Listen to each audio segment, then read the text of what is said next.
Hello friends, स्वागत है आप सभी का हमारे यूट्यूब चैनल केन अकेडमी में। मैं आज आपके लिए लेकर आया हूँ एक नई वीडियो जिसमें मैं डाई इलेक्ट्रिक कांस्टेंट के बारे में डिस्कस करूँगा, जैसा कि मैंने अपनी पिछली वीडियो में बताया था। तो फ्रेंड्स, ज़्यादा समय न लेते हुए वीडियो को स्टार्ट करते हैं। पिछली वीडियो में मैंने लास्ट ये बताया था कि हम epsilon upon epsilon not is equal to K, यानी परमेबिलिटी ऑफ फ्री स्पेस एक होता है, एक परमेबिलिटी ऑफ मीडियम होता है।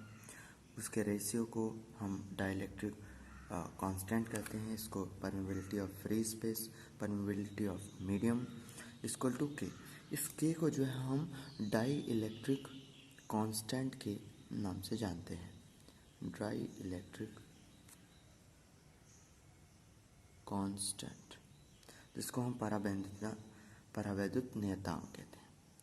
ये जो है डायमेंशन लेस होता है, ये जो है डायमेंशन लेस, बीमाहीन जिसको कहते हैं, इसको डायमेंशन लेस भी कहते हैं।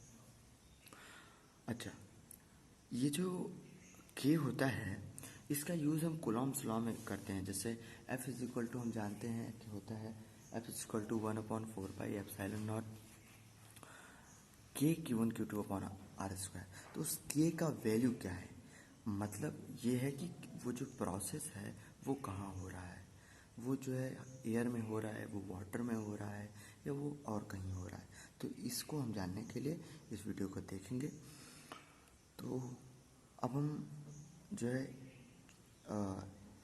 जानेंगे कि डाई इलेक्ट्रिक क्या है। तो डाई इलेक्ट्रिक जो है इंसुलेटर को कहते हैं।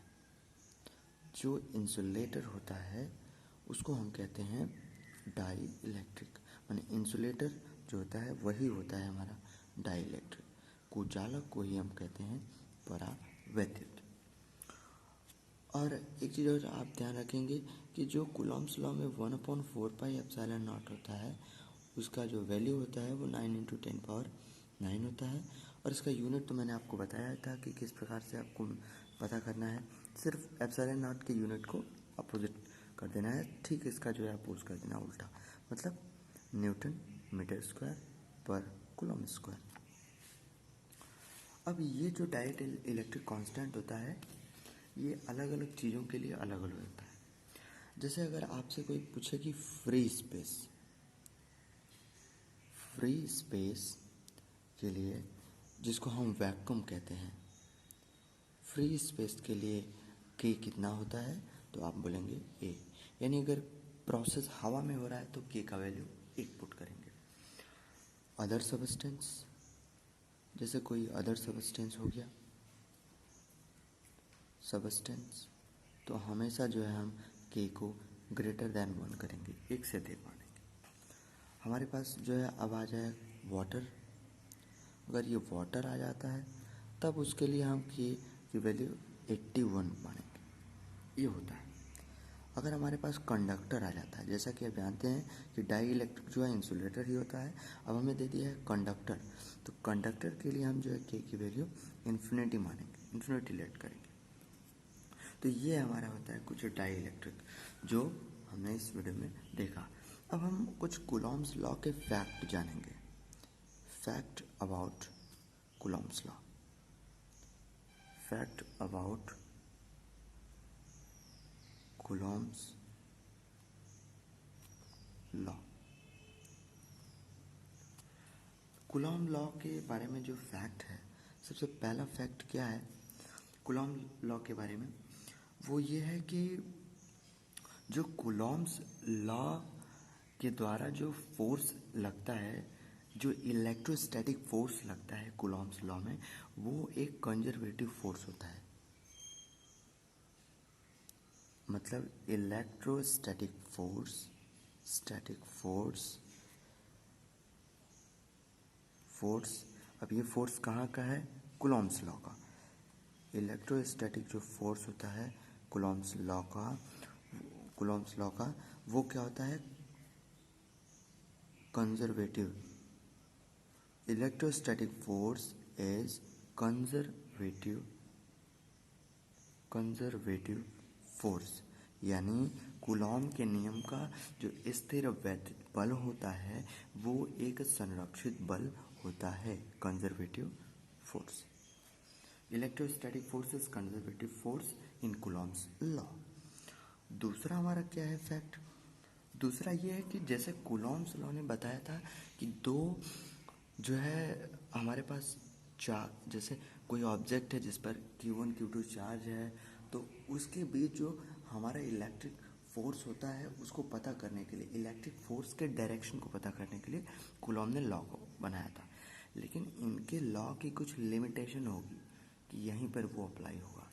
तो छोटी बड़ी सभी डिस्टेंस के लिए होता है, स्मॉल बिग डिस्टेंस के लिए। लेकिन जो एटॉमिक डिस्टेंस होता है कूलॉम्स लॉ का, atomic distance of Coulomb's law वो होता है 10⁻⁻10 मीटर। और हम जिसको न्यूक्लियर लॉ, एटॉमिक डिस्टेंस का मतलब होता है परमाणु दूरी, और न्यूक्लियर का मतलब होता है नाभिकीय दूरी। और जो न्यूक्लियर डिस्टेंस होता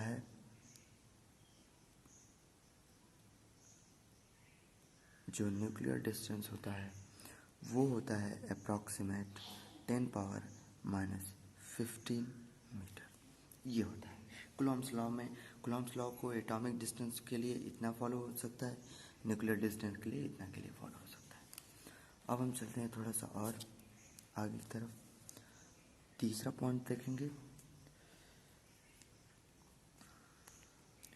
कूलॉम्स लॉ का जो यूज़ है वो ये है कि एटॉमिक के अंदर हमारे पास कोई चार्ज पार्टिकल अगर है, जैसे इलेक्ट्रॉन और प्रोटॉन है, तो इनके बीच लगने वाला जो फोर्स है हम उसी को पता करते हैं।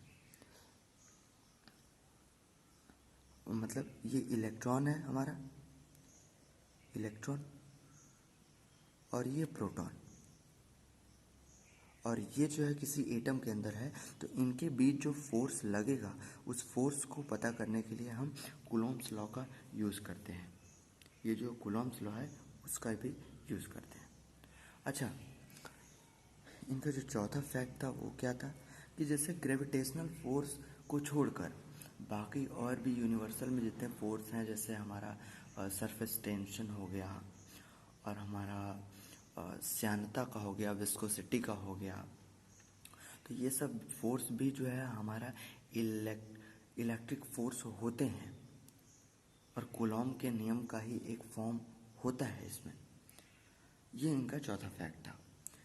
और एक और फैक्ट है, पांचवा फैक्ट, वो ये है कि अगर आपसे कभी कभी क्वेश्चन पूछता है कि nuclear force, electrostatic force, gravitational force में सबसे ज़्यादा इफेक्टिव कौन सा होता है, सबसे ज़्यादा आपका न्यूक्लियर फोर्स होता है, क्योंकि ये न्यूक्लियर के अंदर फोर्स होता है, ये सबसे पावरफुल फोर्स होता है न्यूक्लियर फोर्स। इसका डिस्कस हम अगले वीडियो में करेंगे, न्यूक्लियर फोर्स और क्यों ज़्यादा होता है, और अगले वीडियो में हम जो है कूलॉम्स लॉ का वेक्टर फॉर्म भी बताएंगे। सबसे ज़्यादा न्यूक्लियर फोर्स, बिगेस्ट। ठीक, ये आशा करता हूँ कि ये वीडियो आपको पसंद आया होगा और आपको ये टॉपिक समझ में भी आया होगा। और मेरी ऐसी वीडियो को देखने के लिए आपके